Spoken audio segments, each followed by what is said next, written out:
यतातिर चाहिँ गाइज ढुङ्गाहरू बगिरहेछन् होइन उतातिर यहाँ बगिरहेछन् यी दुलाहरू छन् त गाइज त्यसमा चराले गुडहरू लगाउन सक्छ होइन यहाँ हेर्नुहोस् न गाइज कस्तो छ कि डल्लो ढुङ्गा मात्र यस्तो छ डल्लो भएको छ डल्लो यहाँ चिप्केको जस्तो मात्र देखिन्छ क्या भाँच्दाखेरि भाँचिएला जस्तो छ गाइज भित्र गएर देखौँ है यहीँ पनि बाख्राहरू राख्छन् होइन गाइज यहाँ ढुङ्गा यहाँ हेर्नुहोस् न गाइज डल्लो ढुङ्गा छ क्या डल्लो अलिक कता मात्र चिप्केको छ निकाल्न मिल्ला जस्तो ढुङ्गाहरू छन् होइन यहाँ गाइज बवाल छ कि मान्छेहरूले हाम्रो ठाउँतिर बनाएको यो चाहिँ बान्नु मान्छेहरू पनि बस्ने अनि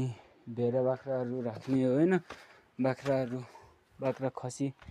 बोकाहरू राख्ने हो यस्तो छ कि गाइज बवाल छ क्या यहाँ झुन्डुङ्की जस्तो लाग्छ होइन यहाँ त्यो चाहिँ सर्प जस्तो देखिरहेको छ होइन गाइज यहाँ मान्छेहरू बस्ने हो होइन यो चाहिँ गाइज अलिकति शिलाजित जस्तो होइन शिलाजित